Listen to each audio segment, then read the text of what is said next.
काल काव्य जान्हवी या माझ्या चॅनलवर सर्वांचं हार्दिक स्वागत आहे. काल मला असं सांगण्यात आलं होतं की माझा आवाज नीट ऐकू येत नाहीये. त्यामुळे मी बाहेरचे आवाज कट करण्यासाठी आता इयरपॉड्स घालून हा व्हिडिओ रेकॉर्ड करायचा प्रयत्न करते. बहुतेक तुम्हाला यामुळे माझा आवाज जास्त क्लिअर ऐकू येईल. तर करूया आपण सुरुवात कविता वाचनाला. मी मी वगैरे या वैभव जोशींच्याच कविता संग्रहातली एक कविता आज तुमच्या समोर घेऊन आली. एक नाही, खरं तर दोन कविता मी वाचणार आहे. पहिली कविता आहे नेमस. धरतीवर उमटत गेल्या अलवार उन्हांच्या ओळी. धरतीवर उमटत गेल्या अलवार उन्हांच्या ओळी. तो शहारला नेमाने ही कविता सुचते वेळी. तो शहारला नेमाने ही कविता सुचते वेळी. नित्यागत उमलत गेली हळुवार कल्पना त्याची. नित्यागत उमलत गेली हळुवार कल्पना त्याची. सवयीचा सुगंध आला होताच फुले शब्दांची. सवयीचा सुगंध आला होताच फुले शब्दांची. नेमस्त हरखला तोही द्यावयान उरले काही. नेमस्त हरखला तोही द्यावयान उरले काही. नेमस्त चरकला फिरून ही शेवटची तर नाही. नेमस्त चरकला फिरून ही शेवटची तर नाही. ते छळू नका रे त्याला का नवे न काही स्फुरते. ते छळू नका रे त्याला का नवे न काही स्फुरते. एखाद्या आयुष्याला एखादी कविता पुरते. एखाद्या आयुष्याला एखादी कविता पुरते. प्रत्येक कवीला मनातून असं वाटत असतं की आपण जे काही लिहितो ते छान आहे. आपल्याला सुचतं ही देवाची देणगी आहे आपल्याकडे दिलेली. पण त्याच वेळेला मनात भीती असते की नवं काही सुचणार आहे की नाही. नवं काही सुचणार आहे की नाही याच बद्दलची हीच भावना व्यक्त करावी एक कविता पंडित यांनी लिहिली. त्यात त्यांनी असं म्हटलेलं की आयुष्यभर पुरावी अशी एखादी कविता सुचण्याची जोपर्यंत त्याला खात्री नसते तोपर्यंत कवी कविता लिहित राहतो. मला यावरून जगदीश खेबुळकरांचं जगदीश खेबुळकरांच्या वार्धक्यात जगदीश खेबुळकर जेव्हा रुग्णालयात होते तेव्हा ते करत असलेल्या कवितांविषयीचा एक प्रसंग आठवला. हा प्रसंग मी एका मुलाखतीत ऐकलाय जगदीश खेबुळकरांच्या नातेवाईकांकडून की ते जेव्हा रुग्ण म्हणून हॉस्पिटलमध्ये ऍडमिट होते. त्यांचं हॉस्पिटलमध्ये भरती केलं होतं त्यांना आणि ते ऍडमिट होते तर तेव्हा हॉस्पिटलच्या बेडवर सुद्धा बसून ते कविता लिहिण्याचा प्रयत्न करायचे. तर कशासाठी करताय हे सगळं असं नातेवाईकांनी विचारल्यावर ते म्हणायचे माझी प्रतिभा आटली तर नाही ना हे पाहतोय.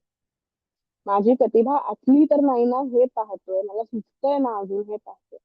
प्रत्येक लिहिणाऱ्या माणसाची त्याचं लिखाण ही ओळख असते किंवा ती देणगी असते. तिचं कौतुक सर्वांनी करावं असं त्याला वाटत असतं. आणि म्हणूनच तो लिहित असतो.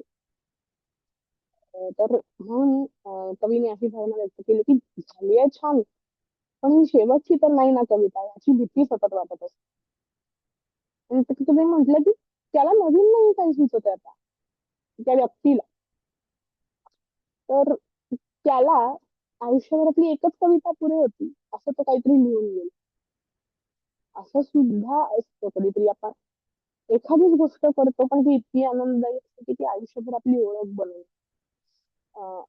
तर त्या गोष्टीवरनं चेष्टा होऊ नये किंवा आपण ज्याला म्हणू शकतो की त्याची थट्टा करू नये कारण तोपर्यंत त्याने केलेलं कार्य महनीयच असतं आणि म्हणूनच ती एकच कविता त्याच्या आयुष्याला पुरते असं कवीला म्हणायचंय. ते म्हणतात की जर नवीन काही पुरत नसेल तुम्ही त्याला छळू नका आणि त्याला आयुष्यभरात ती एक सुंदर कविता सुद्धा पुरली आहे त्याची ओळख होण्याकरता. आता सावरकरांनी एवढी मोठी काव्य लिहिली तर सावरकरांची ओळख नेच झाली आहे सर्वांना. जयस्तुते वगैरे त्यांच्याच कविता असल्याचं आपल्याला नंतर कळतं. त्यांनी लिहिलेली तारकांसारखी कविता खूप नंतर कळते आपल्याला. पण सावरकरांची नेमगसीने हा त्यांचा आपण त्याला ट्रेडमार्क म्हणू शकतो अशी झालेली कविता आहे. तर हे उदाहरण म्हणून म्हटलं. तर अशा प्रकारे कवी बघत असतो की आपली प्रतिभा तर आटत नाही. सावरकरांचंही उदाहरण आपल्याला देता येईल. सेल्युलरच्या जेलमध्ये ते कविता करत असतात. का तर या कविता जगण्याला बळ देतील. तर ती एक आणि त्यानंतर हाय काय नाही काय नावाची एक कविता मी वाचते. हे बघ असा कॅनव्हास घे, हे बघ असा कॅनव्हास घे, हिरव्या हिरव्या रेघा मार, हेच आपले दरी डोंगर गडद कर, हिरवं पांगत तेच आपले दरी डोंगर गवत कर, हिरवं पांघर आडवे तिडवे गोल काढ, त्यांनाच आपले ढग आडवे तिडवे गोल काढ, त्यांनाच आपले ढग म्हण, आठवणींनी काळं कर, त्यांना आपलं मळ म्हण, आठवणींनी काळं कर, त्यांना आपलं मळ म्हण, थोडं काळं थोडं निळं, ज्याचं त्याचं त्याला दिलं, थोडं काळं थोडं निळं, ज्याचं त्याचं त्याला दिलं, आभाळ डोंगर ढग झालं, पाणी सुद्धा दाटून आलं, हाय काय नाही. आता थोडा खाली ये, आता थोडा खाली ये, कोपऱ्यामधली जागा घे, चौकोन काढ घर म्हण, त्रिकोण काढ छप्पर म्हण, पाहिजे तितके रंगवदार काटेरी पण कुंपण मार, पाहिजे तितके रंगवदार काटेरी पण कुंपण मार, आपल्या पुरतं तोरण लाव, आपल्या पुरतं तोरण लाव, आपल्या पुरतं आपणच गाव, दार उंबर दार उंबरा अंगण कुंपण, दार उंबरा अंगण कुंपण, इतक्याच जागेत मावतो आपण, घर झालं दार झालं निम्म चित्र पार झालं, घर झालं दार झालं निम्म चित्र पार झालं, हाय काय नाही काय. आता दारात थांबून राहा, आता दारात थांबून राहा, पाऊस कुठून येतो पहा, आता दारात थांबून राहा, पाऊस कुठून येतो पहा, सोडून दे कळणार नाही, सोडून दे कळणार नाही, आला पाऊस कळणार नाही, सोडून दे कळणार नाही, आला पाऊस कळणार नाही, चमकेल तेव्हा चमकेल वीज, चमकेल तेव्हा चमकेल वीज, तू नको चमकूस प्लीज, तू नको चमकूस प्लीज, एकाग्रता होईल रे भंग, डोळ्यांमधले सांडतील रे रंग, एकाग्रता होईल रंग, डोळ्यांमधले सांडतील रे रंग, हे बघ धक्का लागला सुद्धा, हे बघ धक्का लागला सुद्धा, हे बघ कोंडी फुटली सुद्धा, हे बघ धावून आली सर, हे बघ वाहून गेलं घर, हाय काय नाही काय. तर हा जो संवाद चाललाय की हे बघ आता कॅनव्हास घे, हा संवाद चाकोरीतल्या माणसांविषयी चाललाय. आपली एक चाकोरी असते, आपण नेमस्तपणे आयुष्य जगत असतो, जसं आपल्याला जगायचंय तसं जगत जगत पुढे जात असतो, स्वतःचं आयुष्य ढकलत असतो. आणि हे आयुष्य ढकलताना आपण एक विशिष्ट आपली जागा, आपलं आभाळ निर्माण करायचा प्रयत्न करत असतो. आभाळ म्हणजे आपला भोवताल निर्माण करायचा प्रयत्न करत असतो. त्यात आपले मित्र-मैत्रिणी येतात, त्यात आपले आई-वडील येतात, त्यात आपले नातेवाईक येतात, जे काही नातलग जवळचे असतील ते, जे कोणी गुरु आदर्श वगैरे असतील ते येतात. तर अशी आपली एक जागा आपण तयार करण्याचा प्रयत्न करत असतो. तसं करत असताना बदलाची लाट येते.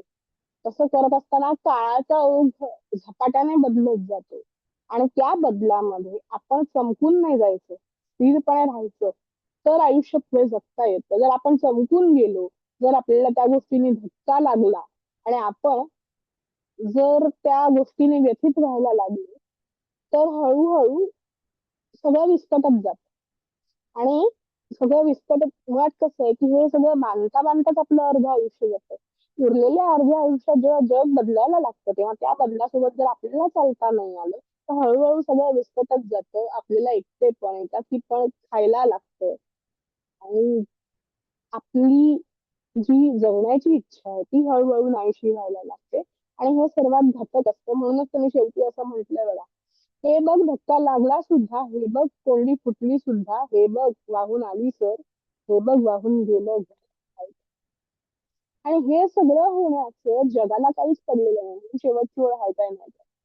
की तुम्ही उद्या नसणार आहात आणि तुम्ही नसण्याने कोणाचं काहीतरी अडणार आहे असं जे तुम्हाला वाटत असतं ते सत्य नाही. हे जेव्हा कळतं ना तेव्हा जास्ती दुःख होतं आणि त्या दुःखाला पटकन माणूस सामोरा जाऊ शकत नाही. तर याच आशयावरची माझी एक कविता मी वाचते आणि त्यानंतर एक दुसरी कविता माझीच वाचते. माझी नरोटी दरवेळेला का असते तर तुम्हाला जे काही सांगावंसं वाटतं मला ते मी सांगण्याचा प्रयत्न करत असते. कितपत चांगलंय कितपत नाही माहिती नसतं. पण ते तुमच्या मार्फत मला कळावं एवढी माझी इच्छा असते. आणि म्हणूनच हा चॅनलचा घाट, म्हणूनच हे सगळं बोलणं. आता ज्यांना एकट्याची मैफिल वाटते त्यांनी एकट्याची मैफिल म्हणावं याला. ज्यांना पाहावंसं वाटतं ते पाहतील, ज्यांना नाही पाहावंसं वाटत ते नाही पाहणार. आबादाने काही अस्फुटसे बोलत, कधी सावरला तोल, कधी मनातली धग, कधी पोटातली आग. कोण जाणे काय मोठे, वरवर बघता सारेच फुटे. कोण जाणे काय मोठे, वरवर बघता सारेच फुटे. सोसत सोसत जायचं फिजून, सोसत सोसत जायचं फिजून, जायचं जिथेच आलो जिथून, जायचं तिथेच आलो जिथून. अंधारातच लोंबकळत लोंबकळत, अंधारातच लोंबकळत लोंबकळत, राहायचं राहायचं जगलो असे म्हणत, राहायचं जगलो असे म्हणत. वर जायची आस नाही, वर जायची आस नाही, खाली यायचा त्रास नाही. आपण तसे सरळ मार्गी आपले आयुष्य मध्यम, आपण तसे सरळ मार्गी आपले आयुष्य मध्यमवर्गी. तसा जगण्याला अर्थ नाही, तसा जगण्याला अर्थ नाही तरी अगदीच व्यर्थ नाही, तसा जगण्याला अर्थ नाही तरी अगदीच व्यर्थ नाही. यातच निव्वळ समाधानी हीच आपली आबादनी, यातच निव्वळ समाधानी हीच आपली आबादनी. तर आबादनीच ह्या कवितेचं शीर्षक होतं. तर ही कविता तुम्हाला कशी वाटली ते सांगा. आणखीन एक कविता मी माझीच वाचणार आहे, जी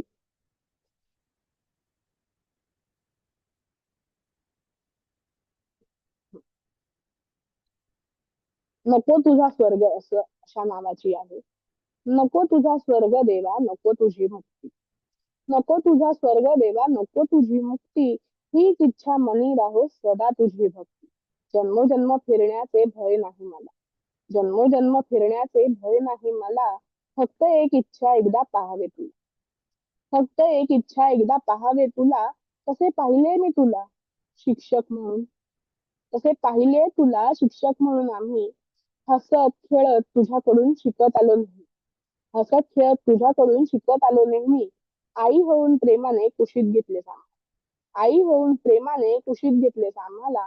बाबा म्हणून हक्काने धाक दाखवलास कधी, बाबा म्हणून हक्काने धाक दाखवलास कधी.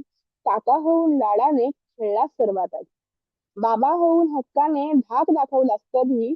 काका होऊन लाडाने खेळलास सर्वात आधी. मामा मामी होऊन पोट पुरवलेस आमचे सदा, मामा मामी होऊन पोट पुरवलेस आमचे सदा. आलास होऊन आजी आजोबांचा अनुभव सुद्धा, आलास होऊन आजी आजोबांचा अनुभव सुद्धा. मित्र मैत्रीण होऊन सोबत हसलास रुसलास कधी, मित्र मैत्रीण होऊन सोबत हसलास रुसलास कधी.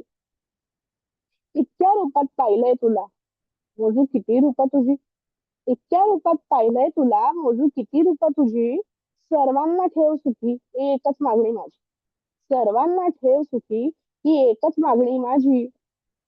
नको कुणाला दैन्य दुःख गरिबी देऊस कधी. याशिवाय काय मागू ते मला कळत नाही. इतकं दिलंयस की मागण्यासारखं काही उरत.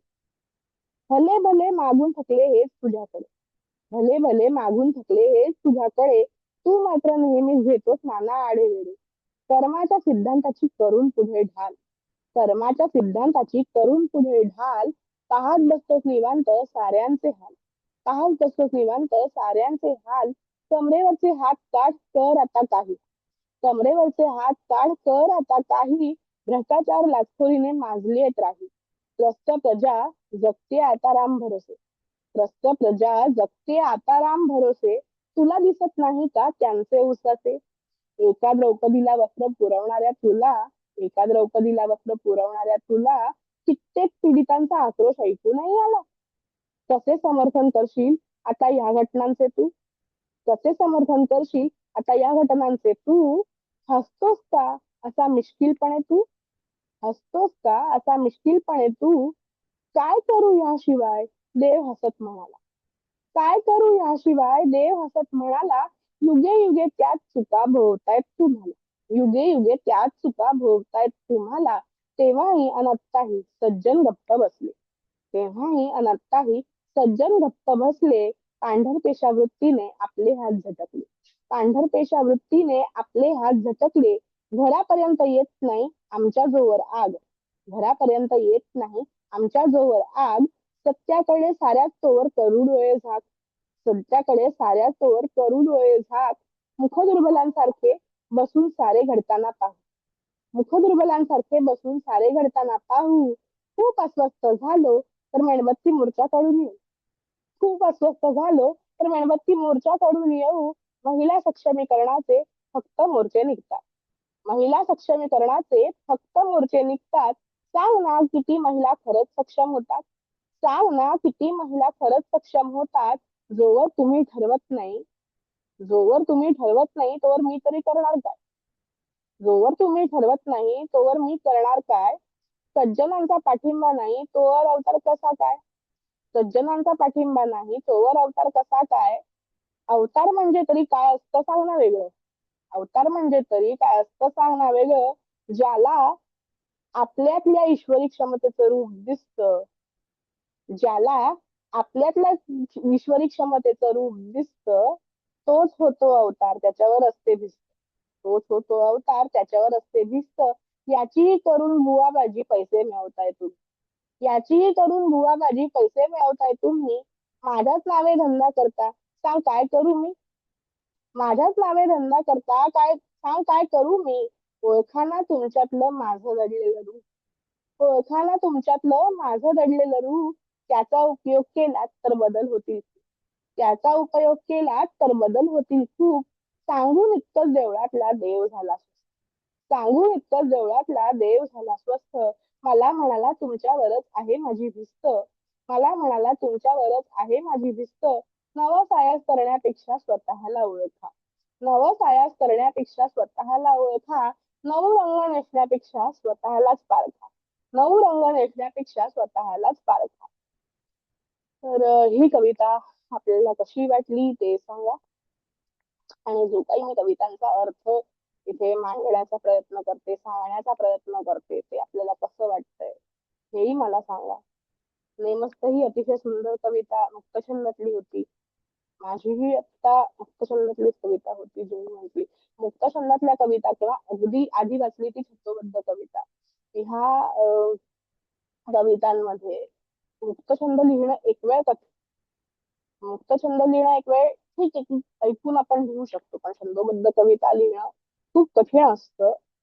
आणि त्याही आपल्याकडच्या कवींनी अतिशय उत्तमपणे लिहिल्यात. अं, जर शक्य झालं तर मी छंदोबद्ध काही कविता घेऊन येईन तुमच्या समोर नक्कीच, वेगवेगळ्या कवींच्या. तर पुन्हा एकदा भेटू आपण नव्या कवितांसोबत माझ्या याच चॅनलवर. तोपर्यंत